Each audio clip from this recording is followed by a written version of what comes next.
Stranger things lead to connections. Add 2+ business links in 4 weeks. Okay, sounds maybe a bit like something out of a sci-fi show, doesn't it? But what if it's a real-world miracle for your business connections? Something you could actually start doing, like today. Welcome, everyone. We are your guest hosts for what we're calling the Networking Hat Deep Dive for Gold Nuggets. Ah, Today, we're really unpacking a fascinating and honestly remarkably simple strategy. It promises to multiply your opportunities just by choosing your seat wisely. yeah, we're talking about turning everyday events into, well, power networking sessions with almost zero extra effort. Indeed. We're taking a close look at a powerful yet maybe often overlooked concept from Mel Kaufman's life's work. Specifically, it's Miracle 36, sit between two strangers. Hmm. It's all about, intentionally positioning yourself at events to unlock new business links. But there's this intriguing twist that minimizes risk and really maximizes your potential. Absolutely. So our mission for this deep dive is pretty straightforward. We want to uncover those really valuable insights from Mel's work, highlight the key takeaways, those gold nuggets, and then give you immediate, actionable examples, stuff you can use to put this networking lesson into practice right away. We want you walking away from this deep dive not just informed, but genuinely empowered. All right, let's dig into this core idea then. Mel's book, Little Miracles, introduces a concept so brilliantly simple, yet so effective. He playfully compares it to a classic piece of Americana. Tell us about this multiplicative power he talks about. Absolutely. As Mel puts it, and I love this, sitting between two strangers is like Wrigley's gum. It doubles your business pleasure. Yeah. You know, the classic jingle. It perfectly illustrates this multiplicative effect on opportunity. What's really fascinating here isn't just, okay, maybe you make one new connection with the person on your left or right. It's that you're actually creating a central node in a kind of mini network right there at the table. Okay. Like a bridge. Exactly. You become the bridge. You're positioned to engage with two different individuals, Right. each bringing their own unique network, their sphere of influence. This inherently broadens your reach. It turns one potential interaction into two direct ones, and potentially many more down the line through introductions or just, tangential conversations. You're effectively, well, maybe quadrupling your chances compared to, say, sitting alone or next to someone you already know. I love that Wrigley's analogy. It makes it so clear. And what's brilliant is Mel assures us there's absolutely no downside here. He famously says, there is no gamble you cannot lose. This isn't like rolling the dice in Vegas, is it? Not at all. Not even close. Yeah. Mel is really quick to point out that when you apply these little miracles, he promises you leave everyone a winner. And that's such a crucial distinction. We often think of networking as, high stakes, maybe a bit uncertain. Yeah, awkward sometimes. Definitely. But Mel reframes it completely. The worst case scenario. You simply connect with two interesting people, maybe learn something new, even if a direct business link doesn't materialize right away. You haven't lost anything. In fact, you've invested in your social capital. You expanded your knowledge base. That perceived social gamble of approaching strangers, it's minimized because the act of just sitting down is passive, really, yet it creates an immediate natural opening for conversation. That's a really powerful reframing. So for you listening, think about your last networking event. Where did you sit? Did you gravitate towards people you already knew? Or maybe that comfortable empty seat in a quiet corner? We all do it sometimes. Right. Imagine consciously scanning the room, specifically looking for those two available seats together. It's a fundamental mindset shift right there. Immediately doubling your potential interactions the moment you decide where to sit. Instead of just letting chance dictate your connections, you're actively but subtly engineering the conditions for success. It really is that simple a switch. Just takes a moment of observation. And this naturally brings up a really important question. Okay, you've doubled the opportunities, but how do you make sure they're also the right opportunities? Mel offers a brilliant, simple solution for this too, and it links back to what he calls Miracle 3. It's about being proactive, being informed before you even settle in. Okay, here's where it gets really interesting. So before you even sit down, Mel advises you to look at the firm name on each stranger's name tag. His goal, as he puts it, is to ensure that each person you sit by is a financial opportunity for you. Now, that phrase, financial opportunity, it can sound a bit, well, direct, maybe even transactional. How does Mel suggest approaching that initial scan and the conversation afterwards so it feels genuine, not purely self-serving, even while we're being strategic? That is such a crucial point, and yet it often gets misunderstood.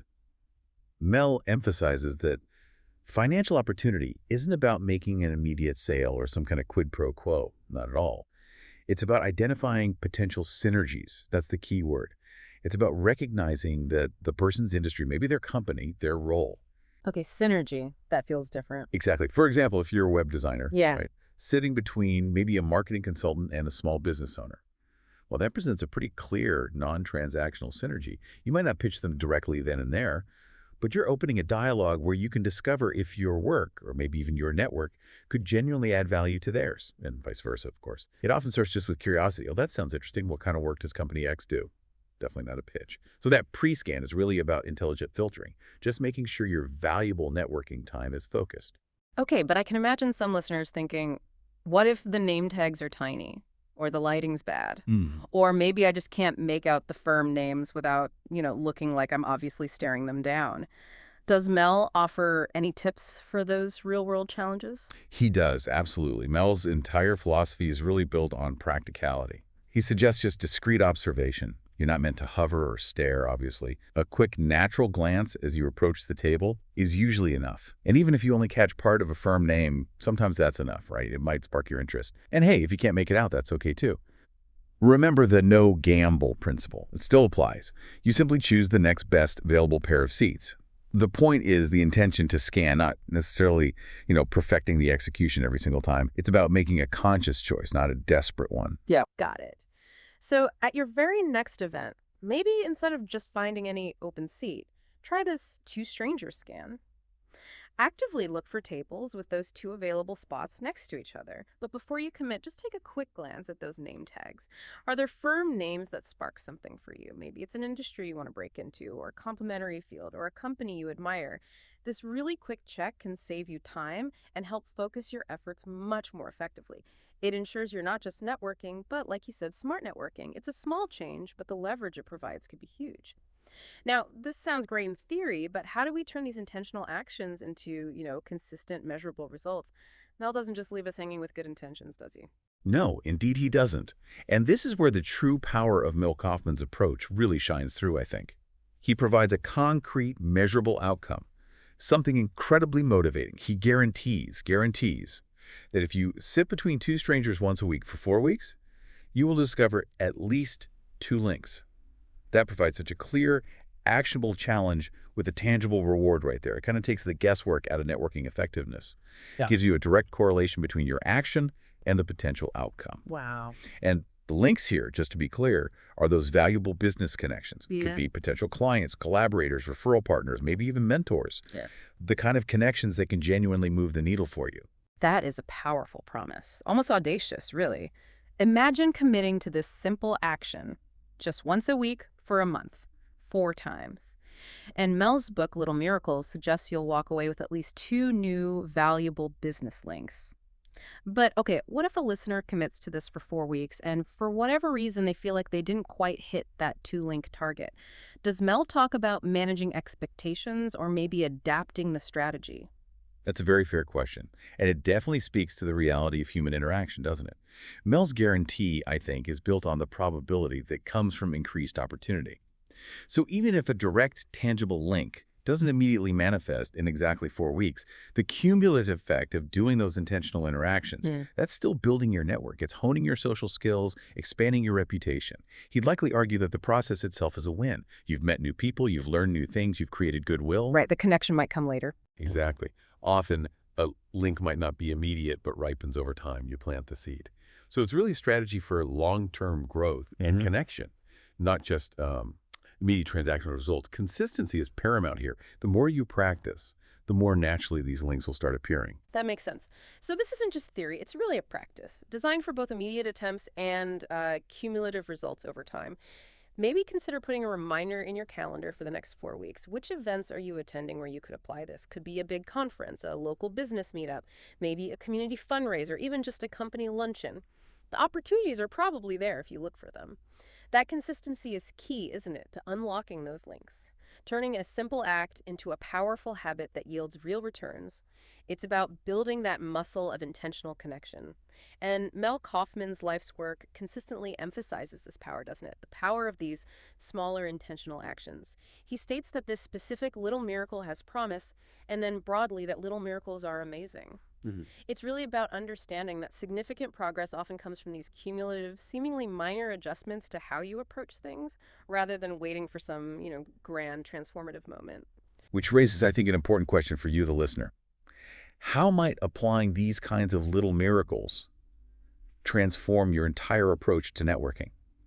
It's about building prosperity through, well, thoughtful, low-risk engagement, rather than just leaving things to random chance. Yeah. It encourages you to view every social or professional gathering, not just as an event you have to attend, but as this dynamic landscape of potential connections, just waiting for you to strategically navigate it. Yeah. It's a shift, really, from passive participation to active, subtle influence. Exactly. It's about seeing every event, every gathering as an opportunity if you approach it with the right networking hat on, as we say. It's about shifting from just passive attendance to active, intentional engagement, knowing that a simple change in where you sit can genuinely open up a world of new possibilities, new conversations, and ultimately, yes, new business links.